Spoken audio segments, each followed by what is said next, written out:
Hello and welcome to episode 316 of the Mark and Me podcast. As always, I'm your host Mark. Now joining me on today's episode for me is a veteran when it comes to acting. Honestly, this guy has been in everything. His career is insane. Today, I'm joined by Philip Martin Brown. You'll know him from so many pieces of work. TV-wise, he's been in Doctors, he's been in Holby City, he's been in Suspects, Coronation Street, Waterloo Road. Honestly, you name it, he's been in it. Unbelievable performances every single time. And his film acting, stuff like Sleepy Hollow and the amazing Tinker Tailor Soldier Spy. And on today's episode, we talk all about his brand new film, Christmas at the Holiday Inn, which is out now. There's so much to talk about on today's interview with Philip, but before we get there, let's quickly touch base and talk about my last episode. On episode 315, I was joined by the director, Ryan Hendrick. We got to sit down and talk all about his brand new film, Mercy Falls. I'd just like to say now a massive thank you to everyone that tuned in and had a listen to this interview. It meant the world. Thank you again as well for retweeting the episode, sharing it across all your social media, and just honestly, the support is getting more and more every single week. So thank you so much. But today it's all about the amazing Philip Martin Brown. What an absolute legend and all-round just lovely guy. So I think the best thing to do is to get straight to it. So here's me and Philip talking all things TV and film. So Philip, thank you for taking the time to join me today on the Mark and Me podcast. My pleasure. Philip, what I love to do with all actors that come on the podcast is take it right back to the very start. What I'd like to know is, when you were a kid and growing up, can you remember those first films or TV shows that you watched, maybe with your parents or family, that made you fall in love with the idea of being in film? The Man from U.N.C.L.E. Oh, amazing. In fact, I must still be in Section 3, Intelligence. I joined, nice. Yeah, I got a badge and everything. That's amazing. What else? Oh, I saw The Sound of Music in America, 1965, at Madison Square Garden. No, Radio City Musical, one or the other. And the queue went round the block in New York to see this new film. And I got that's the first time I saw it, was then. And I loved it. And that was probably what did it. Were you a kind of kid at school that wanted to go down the route of being an actor, or was it later on after school? Yeah, I wanted to.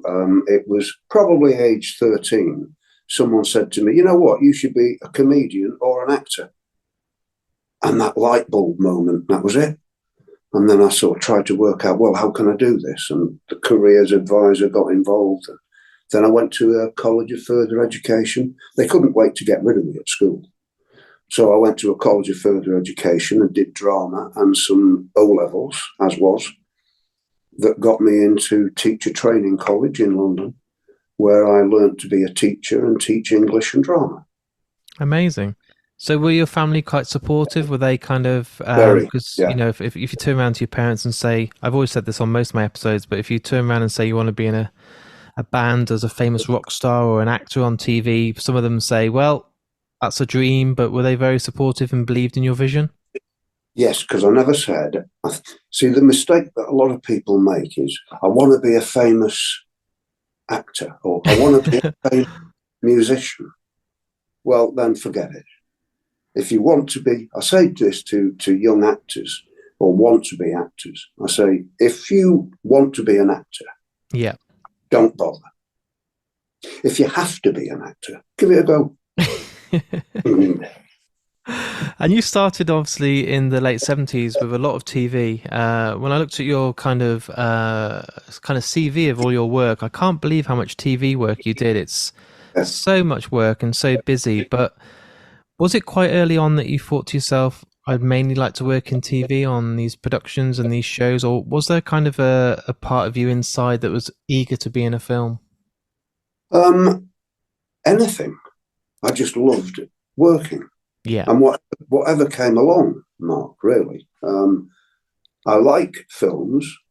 I don't like them as much. The big budget films, I don't like as much as I've been brought up on fast television, Yeah. working in fast television.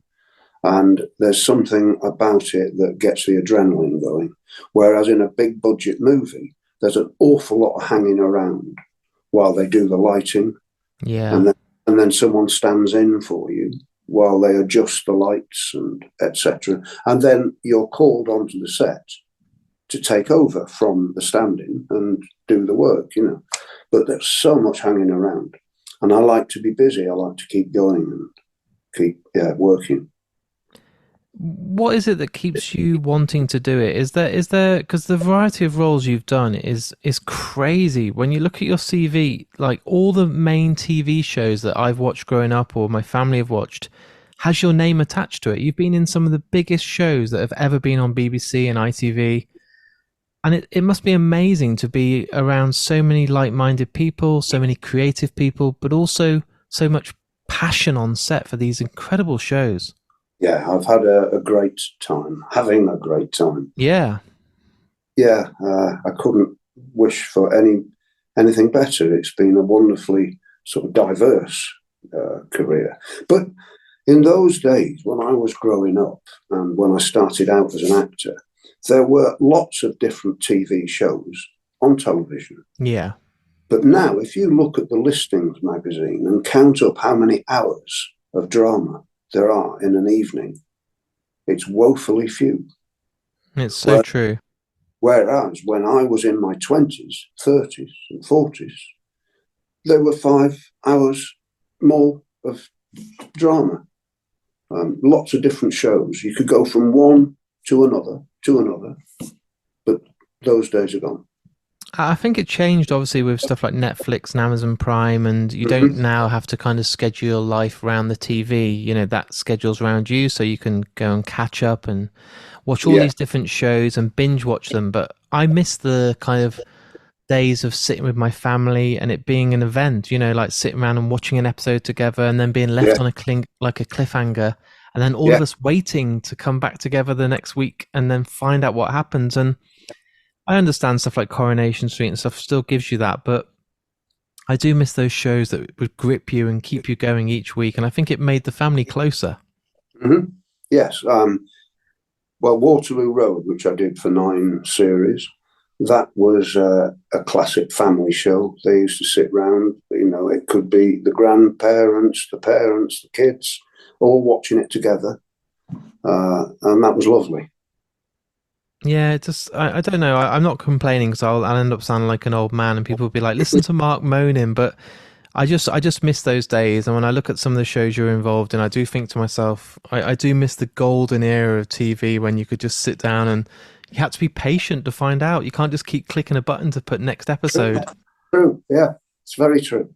I mean, you've got to work in film as well. And how do you find, I mean, you said there's a lot of waiting around, but one of my favourite films in the last 20 years was Tinker Tailor Soldier Spy. And I thought it was a masterpiece. I thought it was just the dialogue, the script, everything about it was just mind-blowing. And Gary Oldman, for me, is probably one of the greatest actors of our generation.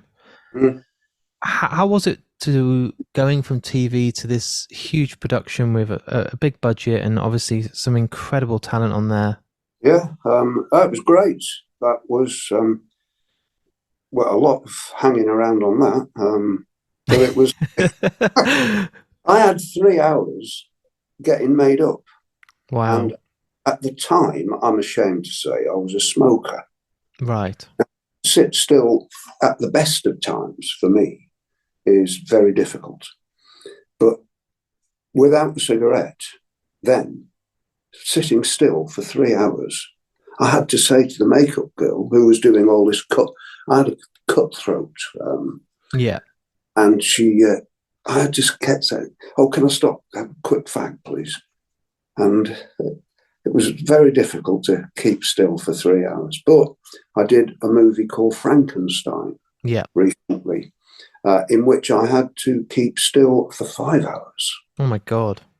But I wasn't a smoker then. I kicked it 10 years ago. So That's good to hear. And the Frankenstein legacy is obviously in post production at the moment, and that's going to be really exciting to see. I mean, we've seen so many reimaginings of Frankenstein, but the story itself, the core of it, is just there's a reason why it keeps on doing so well. And to be yeah, involved in a project like that just must be amazing.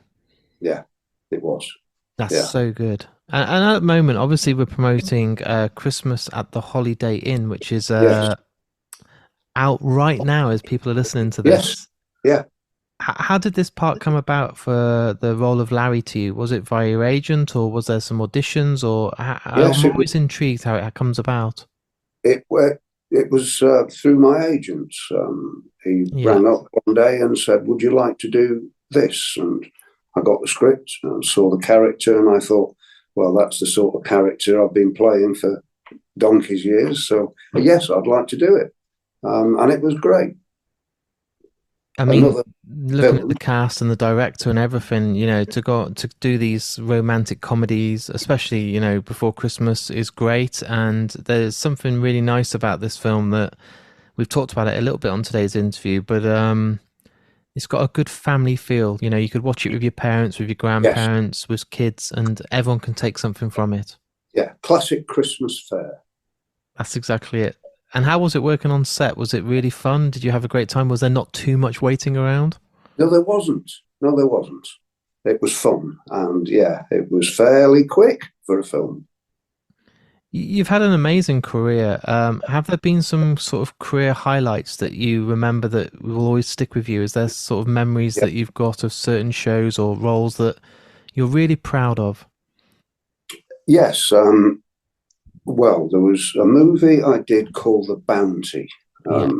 Was the last remake of The Mutiny on the Bounty, and we had 10 weeks in Tahiti, 6 weeks in New Zealand. Wow. I know, but the best bit was the 4 weeks we did in Wembley Studio. That's amazing. It was great. What a place. And I'd never been anywhere like that in my life. And it was absolutely mind blowing. And so there was that for the locations and also the cast. I mean, in there was Daniel Day Lewis, Liam Neeson, Solange Olivier. Wow. Um, oh, I could go on. It was a stunning cast that I don't think they would struggle to find the money to get all that cast together now. Do you ever feel when you go on these sets, even stuff like Sleepy Hollow and stuff like that, do you ever still get nervous or do you get intimidated with the people around you? Or do you feel like you can just drop that? Because I speak to people every day, I speak to big names, and I'm always nervous. I'm always kind of thinking to myself, Yeah, I hope I do a good yeah, job. I hope I do well. But do you, even after all these years and all these different varieties of characters, do you still get nervous? yes, every time. Yeah, because So you're if human you like don't, everyone else. well, if you don't get nervous, Mark, there's something wrong.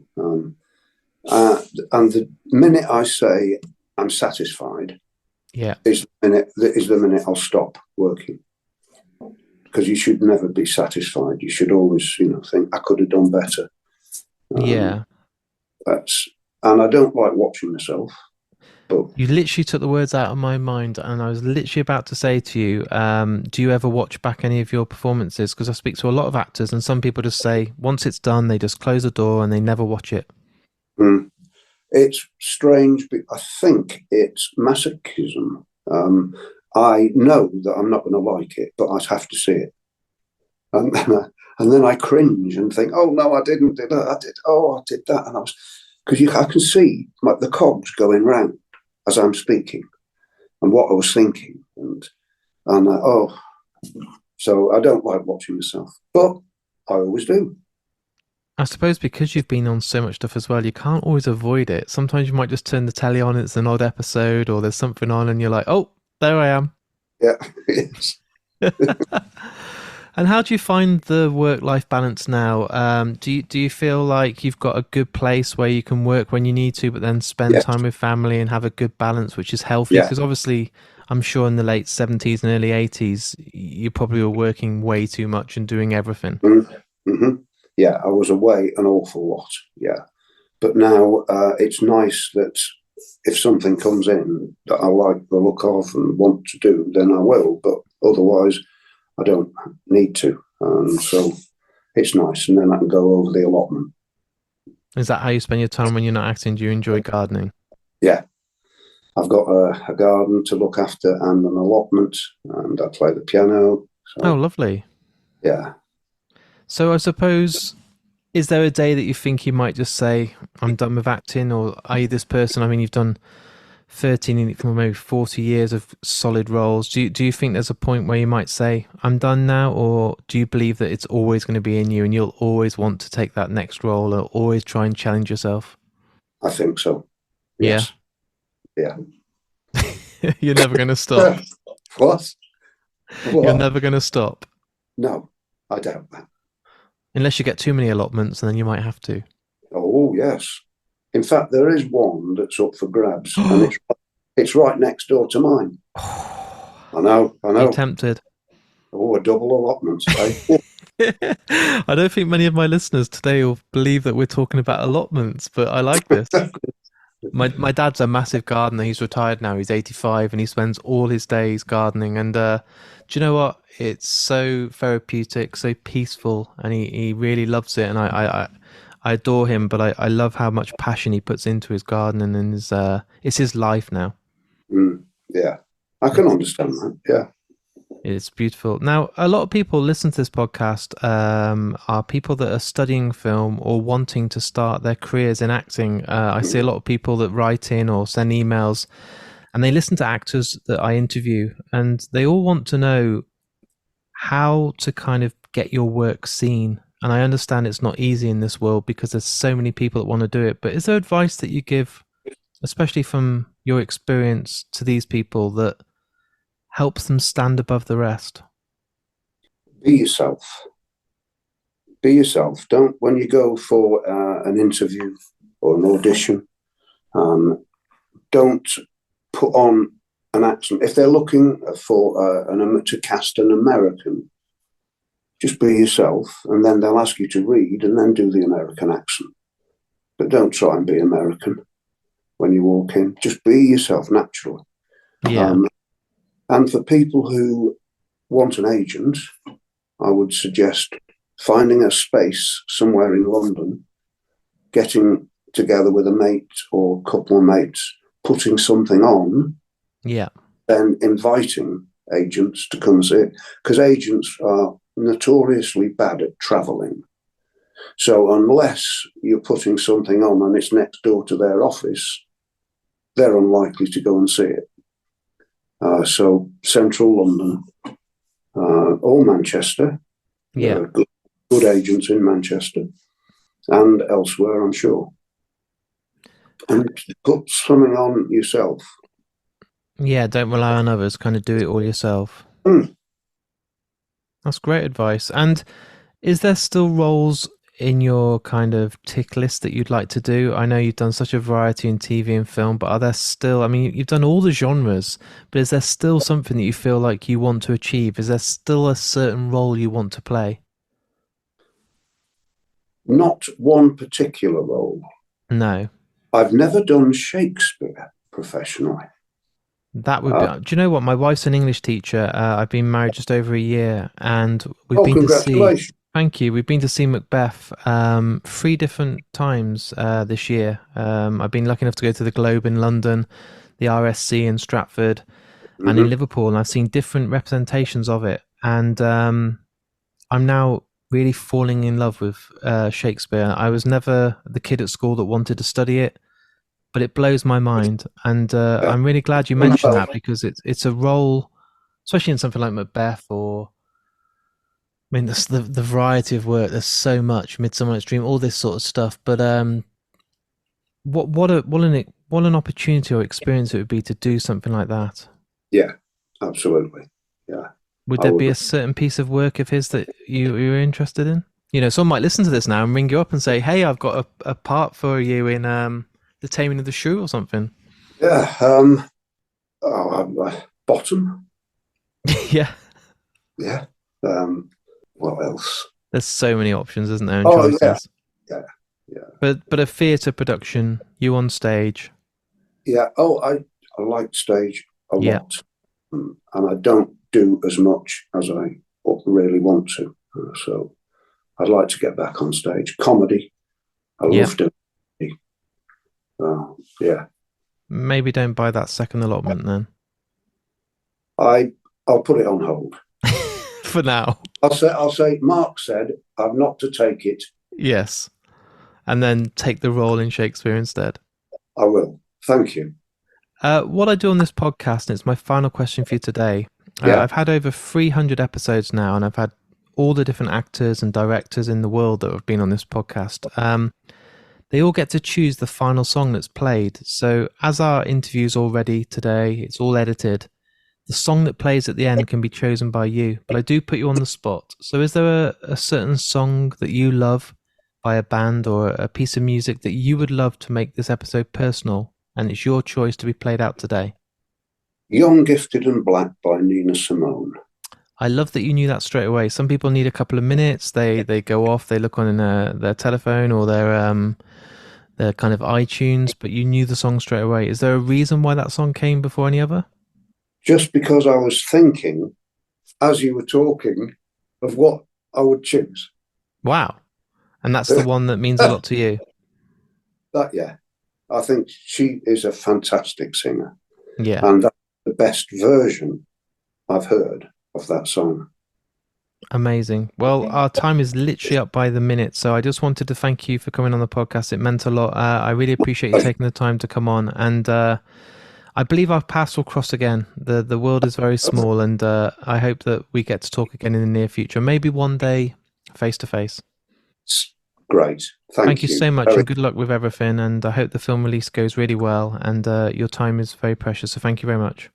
Thanks, Mark. Bye-bye. So there it is. There's my interview with Philip Martin Brown. What a lovely actor. And as I said at the start of today's interview, his brand new film, Christmas at the Holiday Inn, is out now. So go and check it out, enjoy a lovely Christmas film, and watch his amazing performance as the character of Larry. I just want to say now a massive thank you to Philip for taking the time to come on the podcast. He doesn't do many interviews, and I'm very lucky to get him on the podcast. So thank you so much. And also, if you guys out there are enjoying these episodes, please share them. It costs you guys at home absolutely nothing to do this, so if you're listening now, why not hit the retweet button, the share button on Facebook, or go on Instagram and put it as your stories. I see so many people doing it, don't think it gets ignored, and I appreciate it each and every time, so thank you so much. Before I go, also I want to give a big shout out to the sponsors of the podcast, Richer Sounds. Those guys have been supporting me now for almost a year, each and every month. Thank you so much. And if you're in the market for a brand new TV or Sonos or home cinema system, go on richersounds.com and check them out. And also the amazing Folio Society, one of those companies that I just adore. I'm so lucky to get to work with them each and every month, and they do truly have the best books around. So go on foliosociety.com and treat yourself to something beautiful. And if you want to treat me to something beautiful, why not go on to my Patreon page? There's a link on markandme.com, and you can support the podcast for as little as £1 a month. All that money goes right back into the podcast and allows me to go out there and basically record more interviews for you guys at home. You've seen how busy this year's been, and next year I want to top it even more. I do not want to slow down anytime soon, and please, if you've really enjoyed today's episode, why not jump on Patreon and support me? And also, just before I go, I do have a YouTube channel. This has been going just a couple of months, but already some of my videos have almost hit 10,000 views. So if you want to go and check it out, go onto YouTube and just search Mark and Me. I'll be back in only a few days' time with another brand new episode. So until then, look after yourself, stay warm, keep safe, and I'll speak to you all very soon.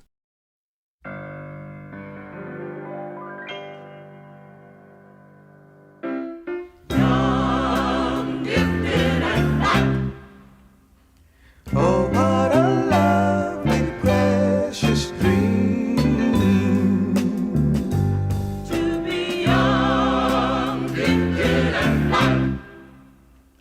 Open your heart to what I mean.